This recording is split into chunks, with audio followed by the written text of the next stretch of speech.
It wasn't a must win, but I called it a gotta have it win as the LA Kings started a crucial 6 game road trip. I'll tell you why the Kings are doing just enough to get by and stay relevant. Details on that and more on this edition of Locked On LA Kings.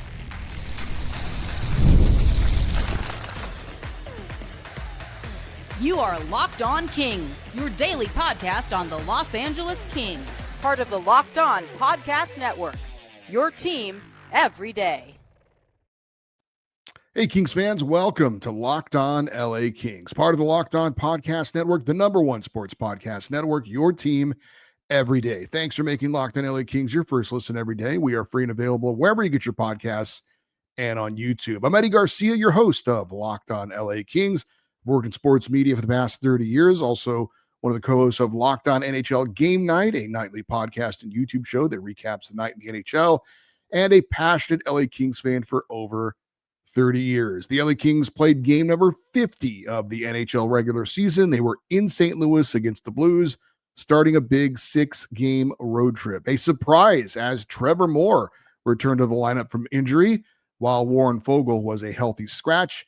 And after getting injured and missing the last 2 periods of the Kings' last game, goalie Darcy Kuemper was back in net. Now, it wasn't a great game by the Kings, but under the circumstances, it was a good enough game. And we'll take the win and 2 points right now. A 5-4 shootout victory for the Kings over the St. Louis Blues. As far as the game stats in this one, the Kings were outshot, but only by one shot, 29-28, slight favor for St. Louis. Special teams, Kings don't win them. They were 0 for 3 on the power play, while St. Louis was 1 for 3, although one of those power plays was like a 30-second power play. Face-offs, after getting destroyed in their previous game against the Rangers, the Kings bounce back and actually win the face-off battle. LA winning 53.1% of the face-offs to the Blues 46.9%. Hits favored St. Louis 20-17. Block shots favored the Blues 20-14. But the Kings get the 5-4 shootout victory. And the big takeaway for me from this one is right now it's all about the 2 points. Now, this was an up and down performance for the Kings. Definitely some good, definitely some not so good. Do I wish the Kings would have played a better all-around game and gotten a more convincing victory? I do. Will we take the 2 points at this point, even though they made us sweat out another one? We will. But much like the Kings went over the Rangers in their last game on Tuesday, things can and need to be better. The opponents are going to get a lot tougher going forward. And I said last week that the Kings needed 6 points in their next 5 games in what I thought was a crucial stretch of games because of the strength of schedule. At that time, those 5 games were against teams that were all below the Kings in the standings. And my thinking is if they're not going to beat those teams, they're in serious trouble. Now, if the Kings could get at least 6 points in those 5 games, I was willing to say, okay, they're at least going to keep themselves in the mix for now. Well, with that win over St. Louis, they did in fact get these 6 points in 4 games, so 1 game to spare. I'm not saying I'm satisfied, but the Kings to me have met the minimum requirement for me to stay somewhat optimistic that this team can get into a playoff spot. But let's be clear, right now the Kings are a C student. They are not great, but they're passing. Now the Kings have now played 32 one-goal games this season.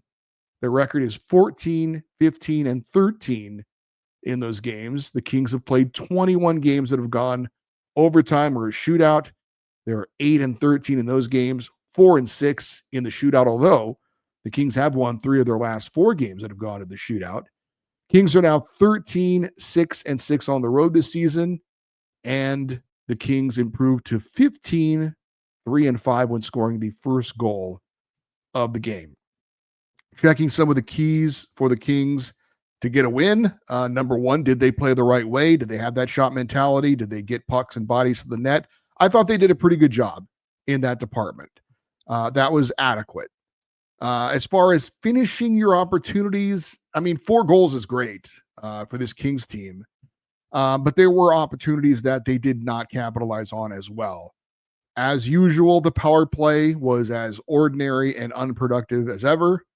The Kings also had a great chance at a big insurance goal when the Blues challenged the Kings goal that made it 4-3 for an offsides. That challenge was unsuccessful, gave the Kings a power play, but they did not score on that man advantage. That would have been a big opportunity to make another team make their opponent pay for making the wrong choice, and they didn't do it.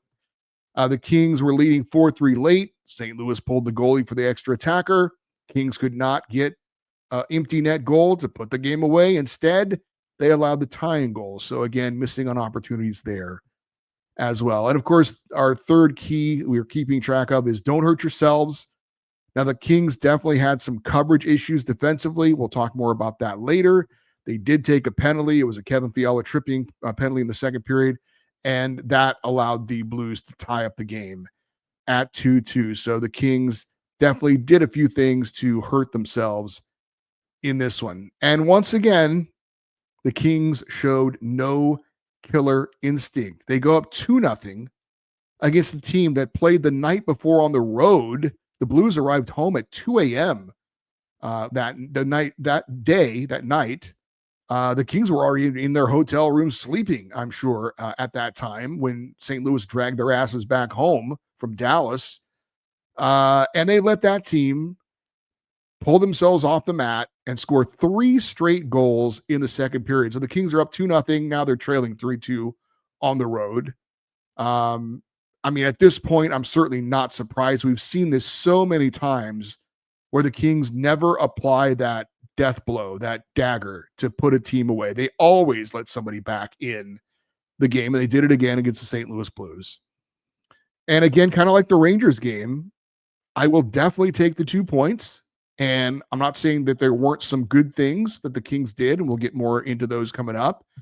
But if you're going to give this grade if you're going to give this game a grade, I'd give them a C. I think they're passing, but they're just getting by. I think they need to have some better performances, especially going forward, because again, the competition is going to go up here pretty soon. I'm happy with the win. I'm glad they got 2 points, but I can't say that my takeaway from this win, I don't feel encouraged or optimistic for this rest of this road trip. And 2 points is 2 points, and God knows they need as many 2-point games as they can get. But I don't feel great about the Kings stringing together a successful road trip. Now, we'll see. They started off the way they needed to with 2 points. I would have liked to have seen a much better all-around performance, but in the end, we'll take the 2 points and hope that they can build on this. Head coach Jim Hiller was asked afterwards about the performance, and he said, quote, "We started good. Second period, the 3 goals in a short amount of time was really disappointing. When they made mistakes, obviously, so when you make a mistake, it has to go in. You want to hold it. We weren't able to do that and gave them 3, but I really liked the pushback after that. To tie it was important. I thought the third period was our best period. They scored a big one late, but the third period was good. We had other chances. It was nice to see one go in at least to get us back ahead." End quote. That was Jim Hiller after the shootout win over the St. Louis Blues. I did want to mention there were 2 fights in this game by the LA Kings sticking up for teammates. First one was in the first period. There was a hit kind of from behind on Corey Perry, maybe kind of a slew foot. Brant Clark immediately jumped into the St. Louis player, took him on. There was no hesitation. And this is from a player who is not a fighter. I don't know that Clark ever threw a punch. I didn't see one on any of the replays. He took at least 1, maybe 2. And both players did drop their gloves. Somehow Clark got 2 penalties on this, both for roughing, and the Blues player just got 1 roughing penalty. I don't understand that at all. But great job by Clark for sticking up for his teammate. I'm sure Corey Perry really appreciated that. The second one was in the second period. pretty much the same thing. Samuel Hellenius responded to a hit on Brant Clark this time. The Blues player got his shoulder up into Clark's head area and drove him into the boards. Both players dropped the gloves. A few punches were thrown. They had each other in a headlock for a while. This time, the referees would give each player 5 minutes for fighting, but there was no extra penalty for Hellenius on this one. So, regardless, good on Brant Clark and Samuel Hellenius for sticking up for their teammates. I know some fans have had an issue with the Kings maybe not doing as much of that as they would like this season. Jim Hiller actually did something that I and some of you have been wanting for a while. We'll tell you what that was next on Locked On LA Kings, your team every day. There is nothing like being near the ice for a hockey game. The speed, the hits, the atmosphere, it's unmatched. Watching at home's great, but being in the building is a completely different experience. The only thing that used to get in the way was actually getting tickets. But the Gametime app gives the advantage back to the fans. It is the hack for unlocking amazing NHL tickets and experiences with just a few taps. I pull up the Gametime app to check out upcoming games for the LA Kings and could find seats very, very fast. The app is incredibly easy to use. Browsing, comparing, and buying tickets took just minutes. One of my favorite features is seeing the view from my seat before buying, so I know exactly what I'm getting. The zone deals are clutch. You choose the section. Gametime picks the seats, and you save even more. Seeing NHL tickets available for as low as $25 makes it easy to plan a game night out. I really like the fees are included up front, so the price you see is the price you pay. Knowing tickets are backed by the Gametime guarantee also gives me peace of mind. Take the guesswork out of buying NHL tickets with Gametime. Download the Gametime app, create an account, and use the code LOCKEDONNHL. You'll get $20 off your first purchase. Terms apply. Again, create an account, redeem the code LOCKEDONNHL for $20 off. Download the Gametime app today. All right, wanted to check in on some of the individual performances for the Kings in their 5-4 shootout win over the St. Louis Blues. A quick check of the lineup in this one. Again, Trevor Moore, surprisingly, back in the lineup. He would play on the second line in place of Warren Foegele, who was a healthy scratch in this one. The only other change from the previous game against the Rangers was Drew Doughty was back from his illness and back in the starting lineup. Just quickly on Warren Foegele, little bit of a numbers game right now with Moore coming back. I do agree with Jim Hiller not wanting to mess around with that fourth line, which has played so well. And Warren Foegele just hasn't been Warren Foegele this year. There's been some speculation that maybe he's dealing with some kind of an injury.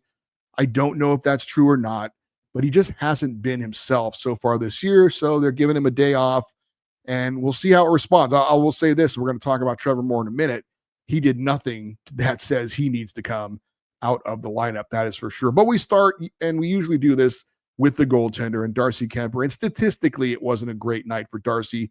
4 goals allowed on 29 shots, but he still had some key saves, especially in overtime. And we'll tell you about what he did in the shootout coming up. But a quick replay of the goals that he did allow. The first one, the Blues were able to break in on the rush. They get the puck in the middle of the ice in a scoring area. Good shot. I don't think it was very good defensive coverage, in my opinion. I think that one was on the defense more than it was on Darcy Kuemper. The second one, there was a lot going on here, but this one not on Kuemper at all. Trevor Moore, first, he's going in on the goalie. The goalie then grabs his stick to prevent him from turning back up the ice to get to play defense. There was no call on that. It should have been a penalty. That did delay Moore from making a line change by a couple of seconds, and that helped the Blues to take advantage of it going down the ice. Now, the pass was made from one side of the ice to the other side of the crease, a tap in. Mikey Anderson went down to block the shot with his body. He didn't, and that led to the easy goal. That was not on Darcy Kuemper. The third one, I think, was on Darcy Kuemper, although it wasn't an easy save, but there was a Blues player that was allowed to carry the puck into the zone with a lot of speed. That's not on Darcy Kuemper. He goes for the wraparound chance, and Kuemper did get caught up on the far post. He couldn't get back over to cover the near post in time. The result was that wraparound goal was successful. There was another moment later in the game where the Blues player tried another one of those wraparounds, and this time Kuemper was able to get over and stop it. So I would say at least partially That one was on Kemper, that third goal. The fourth goal, the Blues pulled the goalie for the extra attacker. Kemper made the first save on a nice shot, but the rebound goes right to a Blues player at the side of the net. Darcy Kemper, though, made a bunch of key saves in this game, including on a clean breakaway in overtime to keep the Kings alive. And he changed his style in the shootout. Now, he was getting beat easily in the shootouts by those quick, fakes with the hands and the stick handling, the moving the puck back and forth. He was biting on the fakes, committing, and then unable to recover from that. So this time, he basically just waited out the shooters, and they ended up running out of room because they were waiting for him to bite on one of their fakes, and he never did. He just stayed square, and they would run out of room. And he did get beat on one, but he was very good stopping the other three, including the final one, to preserve the victory. I got to believe that has come from changing his style in the shootout, from studying film and recognizing what your tendencies are. So good on Darcy Kemper and the Kings goalie coach for probably taking a look at that and figuring out, you just got to stay back and don't bite on those fakes, and they'll kind of run out of room themselves, which is exactly what happened on a couple of those shootout attempts. So Darcy Kemper gets the win. He's now 13-9-9 on the season.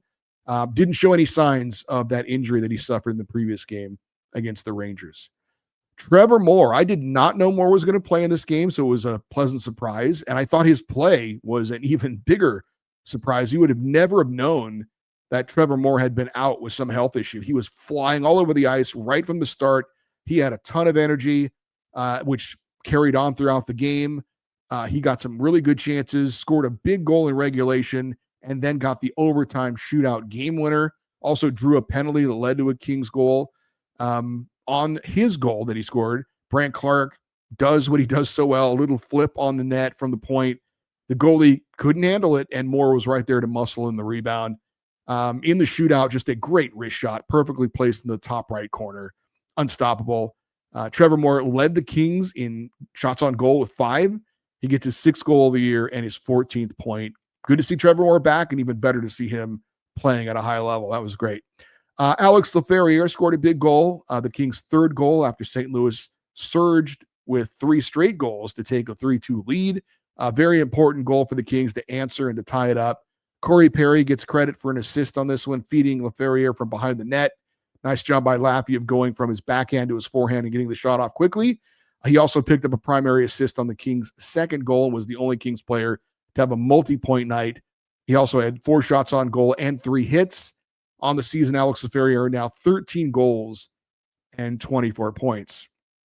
Brian Dumoulin, congrats on his first goal as a member of the LA Kings. I'm a little surprised it took him this long to get it. Not that he's a big offensive scorer, but I would have thought he would have had a goal or 2 before now.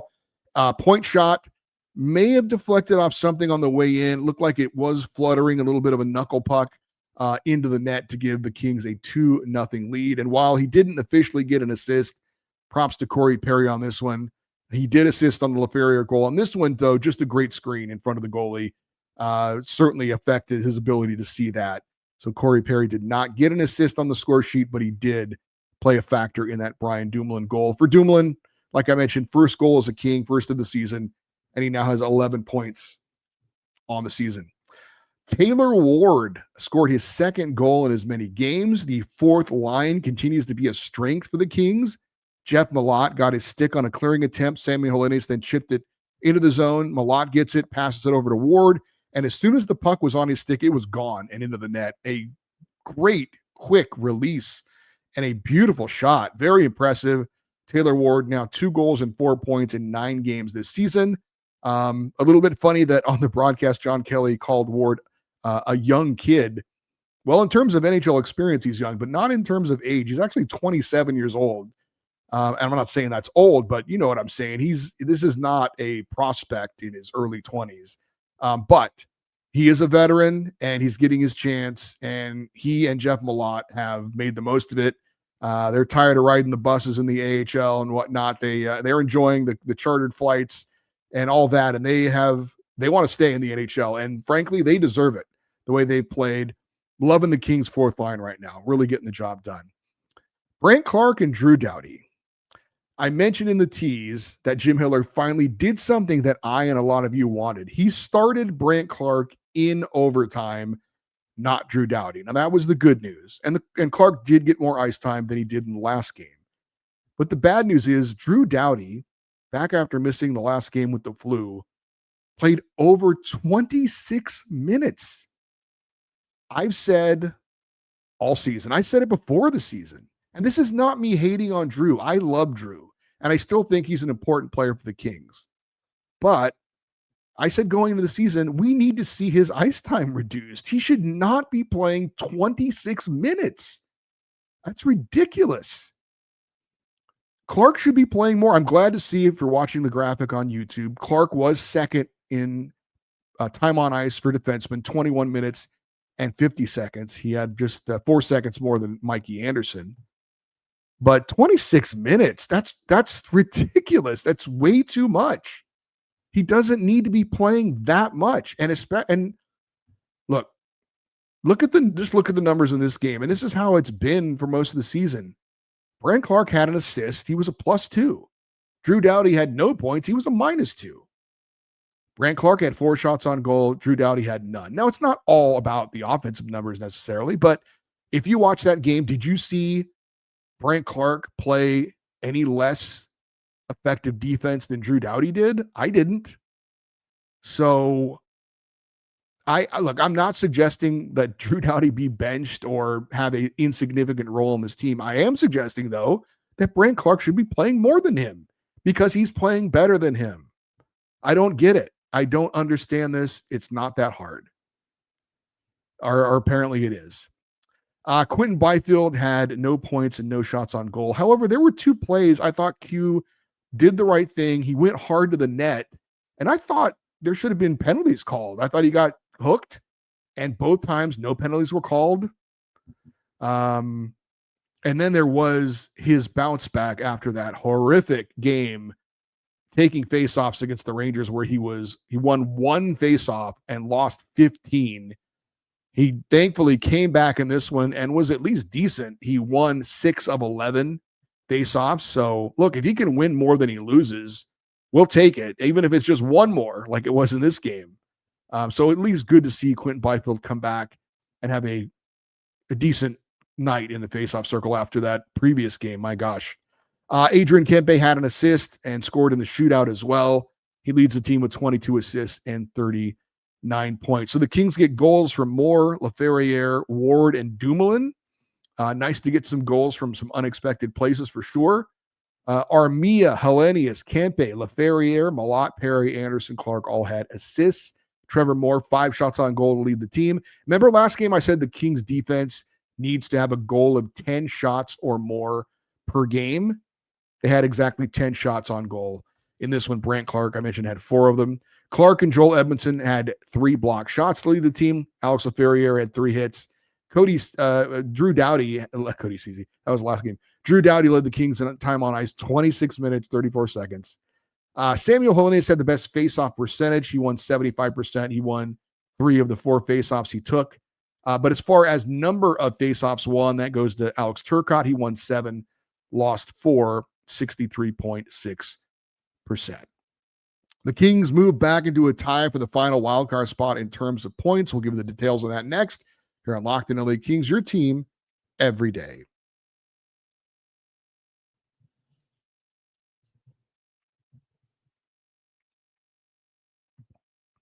I almost forgot to do this for the second game in a row, but I'm glad I just remembered. We have to give our 3 crowns to 3 Kings players for getting this victory.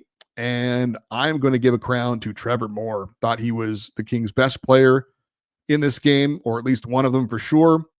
Had the goal and the shootout game winner. Like I said, you would never know he had missed any time due to injury, illness, or whatever the hell that was. He looked great flying around.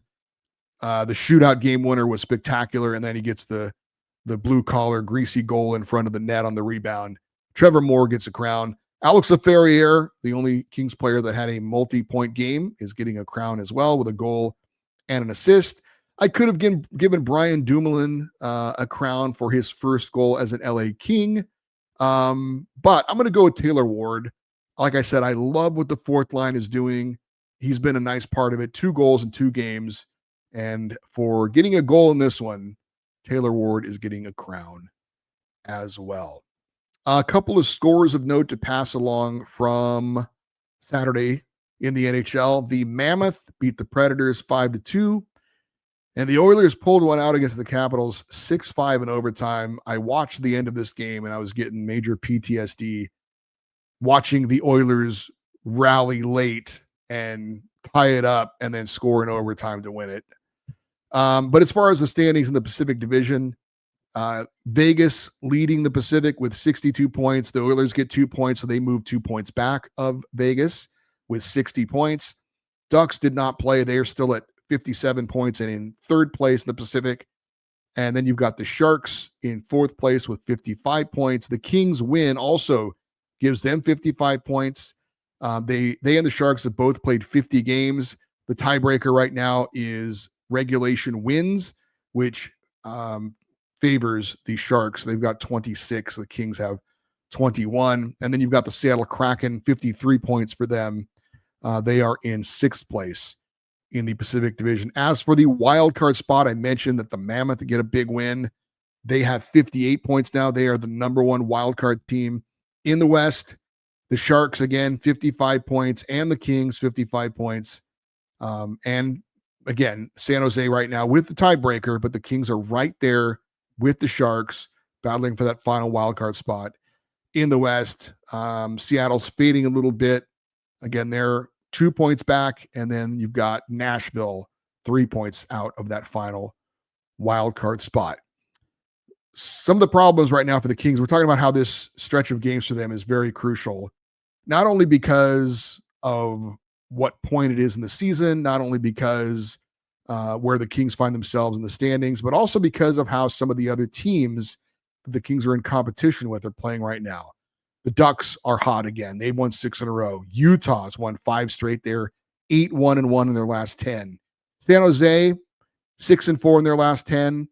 And the only team that's kind of fading right now is Seattle. They only have 3 wins in their last 10 games. So not only do the Kings need to get something going kind of for themselves, for the race, but they also need to keep pace with some of these other teams that are finally kind of getting going that have been sputtering a bit so far this season. So the Kings have a very busy week coming up. 4 games in 6 days, back-to-back Monday, Tuesday, back-to-back Saturday, Sunday. So it is a very big week for the LA Kings. Hopefully this 2 points against St. Louis sets the tone, gets them feeling a little bit better, more confident, and they can build on this win. Up next, a Columbus team that scored 8 goals in a big win over Tampa Bay on Saturday. Hopefully they got some of that offense out of their system when they face the Kings on Monday. I did want to remind you guys, if you're interested, I'm still planning on having a Locked On LA Kings watch party. I will give you the location of that event this coming week for sure, and won't be like the day before. I'll make sure you get multiple days in advance, but Sunday, February 1st, noon Pacific time, Kings are taking on the Hurricanes. We will have a watch party at a location to be determined. If you're interested in that, and if you even want to suggest a location, if you're like, oh, this is a great place somewhere in the South Bay area, Long Beach area, which is close to where I live, which is where I would like it to be, you may make a suggestion and send an email, and you can RSVP. You don't have to do that, but if you'd like to, that would be great. And if you have a suggestion for where you think would be a good place to have this event, you can do that too. Again, Sunday, February the 1st, noon Pacific time, Locked On LA Kings watch party. All right, for you everydayers, those who listen and watch Locked On LA Kings every day, our next show will be following Monday's Kings Blues game. Columbus again, with a lot of goals in their last game. Hopefully they get it all out, but we'll see if the Kings can build off this win over the Blues and get a win over the Blue Jackets. If you want to email the show for any reason, including our fan feedback shows, lockedoneddie@gmail.com is the email address, EDDIE. We welcome your comments as well if you're watching on YouTube in the comment section. Would love for you to stay interactive with the show on social media, X, Twitter, Instagram, TikTok. We are at Locked On LA Kings. I'm Eddie Garcia. Thank you for listening and watching Locked On LA Kings, part of the Locked On Podcast Network, your team every day. Have a great rest of your day. We'll talk to you next time. And as always, go Kings, go.